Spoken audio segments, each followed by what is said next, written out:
માણાવદરમાં ખરીદી કેન્દ્ર પર ટેકાના ભાવે મગફળી ખરીદીની શરૂઆત થઈ હતી। રાજ્ય સરકાર દ્વારા ખેડૂતોની પ્રતિવર્ષ ટેકાના ભાવે કૃષિ જણસોની ખરીદી કરવામાં આવી રહી છે। આ વર્ષે રાજ્ય સરકાર દ્વારા કેન્દ્ર સરકારના માધ્યમથી મગફળી, સોયાબીન, મગ અને અડદની ટેકાના ભાવે ખરીદીનો પ્રારંભ કરવામાં આવ્યો હતો, જેમાં માણાવદરના માર્કેટિંગ યાર્ડના ખરીદ કેન્દ્ર પર શાસ્ત્રોક્ત વિધિ અને શ્રીફળ વધેરીને ટેકાના ભાવે મગફળીની ખરીદીની શરૂઆત ધારાસભ્યના હસ્તે કરવામાં આવી હતી। રાજ્ય સરકાર દ્વારા આ વર્ષે ટેકાના ભાવે મગફળીની ખરીદીનો પ્રતિ મણ ભાવ ₹1452 જાહેર કરવામાં આવ્યો છે। એક ખેડૂત પાસેથી 125 મણની મર્યાદામાં મગફળીની ખરીદી કરવામાં આવશે। માણાવદર તાલુકામાં 16,000 જેટલા ખેડૂતોએ ટેકાના ભાવે વેચાણ કરવા માટે રજીસ્ટ્રેશન કરાવ્યું છે।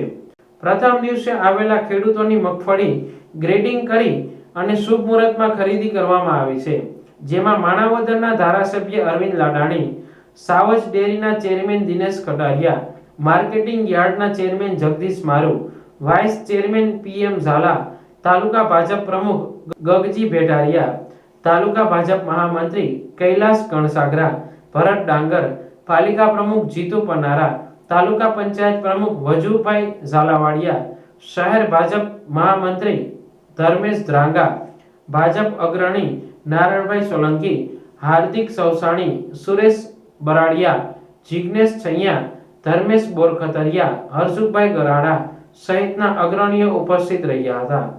આ તકે ધારાસભ્ય અરવિંદ લાડાણીએ જણાવ્યું હતું કે રાજ્ય સરકાર દ્વારા બહાર પાડવામાં આવેલા દિશા નિર્દેશો મુજબ ગુણવત્તાયુક્ત મગફળીની ખરીદી કરવામાં આવશે।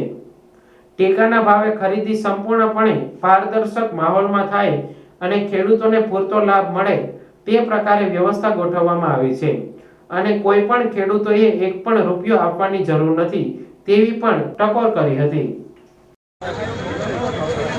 ગયા ઓક્ટોબર મહિનામાં થયેલ માવઠાને કારણે ખેડૂતોને જે પારાવાર નુકસાની ભોગવવી પડી, એના અનુસંધાને સરકારે ખૂબ જ ગંભીરતાથી નોંધ લઈ અને 10,000 કરોડ રૂપિયાનું પેકેજ જે બહાર પાડેલ છે।